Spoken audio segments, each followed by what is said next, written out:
Hello Saberland, Vader's Vault here with a very exciting re-release of a very popular design. Welcome the Wrath V3. In 2015 we wanted to bring a very bold, aggressive, ambitious design to the market, and it was based on some very heavy Lord of the Rings influence. Obviously, if those of you are out there who are Lord of the Rings fan, they always tell us, oh, it looks like such and such from Lord of the Rings. Well, yes, that was the idea. It's based on a lot of the aesthetics from Mordor and from the Sauron's mace, as well as the Angmar's flail. So it has a lot of those motifs, a lot of those flowing lines to it. With the aggressive vein design, it looks very mace-like, very aggressive. So we wanted to change the design a little bit after it's been out of stock for a long time, and that gave us some time to rethink the design and where it fits into the combat class, and also give us a chance to re-engineer it to fit our new chassis system that we're using in some of our other models, like you've seen in recent releases with the Havoc and the Revan. So this is the latest model to use that, and so it gives us the ability to give customers much more choices for options, bar graphs, switch choices, and the like. And it also gets rid of the AV switch down here in the grip. So no longer does it break up the fluting or the mid body here. So for those of you who really like to customize the Wrath with the etching options and whatnot that we offer, this is now the saber to do that with. So we have streamlined things. We have adjusted the ergonomics of the emitter, so it is a little bit more flowy, and we've also made the front half a little bit more aggressive. So we have included a more aggressive inner bore. It's more of a hard taper on the inside, and it sort of opened up the veins up front into more of a clawed or crowned look, and it's very menacing with the blade in, which we'll show you guys in a little bit. So it changed the whole dynamics of the saber instantly. And like you can see here, we have the different models. I tried to showcase at least one different switch type. So we have our copper over here on this standard. We have our clear RGB backlit switch there. And then we've got our brass switches here. And then of course the standard aluminum switches on this dark model here. Right now, this is a preliminary run. Because like I said, these are very labor intensive to produce. So we have a very small number, relatively speaking, for the Wrath going up for sale soon. And we are having just the two configurations right now, the standard configuration and the dark configuration. The Nightmare may return at a later date when we get some more supply. But right now, the two main models that have been the most popular ones anyhow are returning for sale to the site soon. We are very excited about this. This very, very menacing saber is coming back to the lineup, and we couldn't be more happy. Just like most of our other models that you're familiar with since we launched CFX, no longer does the chassis come out of the pommel. So now, like other combat class models, it separates at the grip, revealing the chassis with your easily accessible removable battery that you can remove just by unscrewing the speaker pod. We have our USB port here on the bottom for ease of access for data and charging. And then, like I said, your switches are no longer here on the body. So no longer do we have the 16mm AV switch here with the clicky tactile back there. We've got two of the tactile switches up here in the emitter. They are guarded somewhat by the veins, so it does keep you from, unintentionally pressing them. But when you want to, it's easily hittable by your thumb.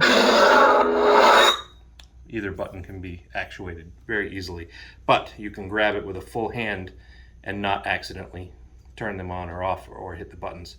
A very nice, not really intentional, but a great unintentional side effect of putting the switches in between the veins here. It just made the most logical sense to put them there. Now, we also have, as you can see on here, like the RGB backlit switches, as well as the ability to add the bar graph now. So no longer are we doing the 3mm accent LEDs, we're moving over to SMD LED bar graphs. This one will have a 6-segment bar graph in between the two switches here. So you can either get the bar graph with non-lit switches, like you see here with these brass ones, or you can get them with the lit switches, or you can mix and match. So just like on our other models, you can choose each switch individually. So you can choose non-lit aluminum, copper, or brass, or you can choose backlit, RGB backlit clear switches, and you can do that for either switch. So you can have one lit, one non, both lit, or both non-lit, with a bar graph, without a bar graph. A ton of different customization options just right from the drop down. You will also be able to choose between CFX or Profi, which is the DIY centric soundboard, and then also you can choose from adding your Bluetooth for wireless connectivity. You can also contact us about any of our custom options. We offer custom powder coating, custom acid etching, laser engraving, laser etching, all sorts of cool stuff. Let's get it powered on with a blade, and we'll show you guys the Wrath. It still features the exclusive Wrath model font.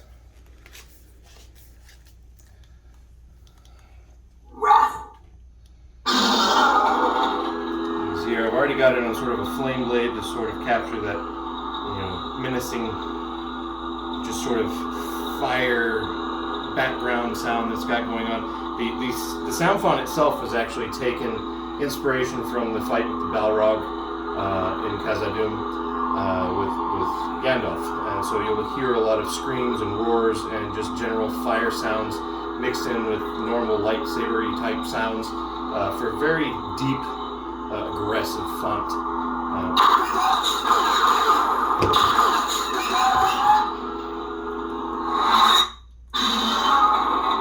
Especially on ignition, you really get that explosive fire sound with the roar of the beast there and mixed in the background. Works great with a flame blade, or even an unstable, or even just a solid blade. It is really a good universal sound font for any aggressive dark saber like this one is. And like I said before, the switches here are easily accessible when you want to. So if you want to hit for spectrum, they're easy to get with your fingers. You can change your coloring, tilting the blade in a fan motion. You can get to the color that you want. You can either lock it in just by tapping one of the buttons, or press and hold. And you can change your blade profile by doing the same motion. You can click through different settings of blades, unstables, different effects, get to the one you want, and just simply lock it in with a tap. Or you can even go back through and change the colors as well. Put it on like that. I'll just put it back on the flame. Alright. So that gives you an idea of how the basic operations go. Nothing changes on the operation, whether you get a bar graph or you get a different switch. Those all stay the same. All that is detailed in your manual that will be included with the saber. Also, that manual, as well as your backup files and some other helpful links, will be included on your USB key that will be inside the box with the saber itself, with your blade retention wrench and a spare set screw in case you lose it, as well as our business card, which actually, for those of you that don't know, we have a telephone here at the shop. If you have any questions, you can reach us here. Our phone number is 470-839-2551, Monday through Friday, 9 to 5, here at Vader's Vault. We are very excited. We hope you guys are too. I know you guys have been asking for it for a long time. When's it coming back? Where's the Wrath? Is that the new Wrath? For like the last year, every time we put up some sneak peeks or a new video of a saber, and we've been working on it, I promise. It is a difficult saber to nail and to get right, and we finally are starting to get them in. And so this preliminary run is going up for sale tomorrow, Friday, August 6th. Look for it in the vault. You can have your standard or your dark. Don't be afraid to ask us for customizations, options, but I wouldn't waste a bunch of time. Every time we put these up for sales, they go really quick. The Wraths tend to sell out extremely fast every successive time we put them up, because people just love them. And now that they're back, I love them even more. especially with the new features and the much more clean, streamlined grip area. I think you guys are going to really love it. Thanks again from Vader's Vault. Enjoy your sabers.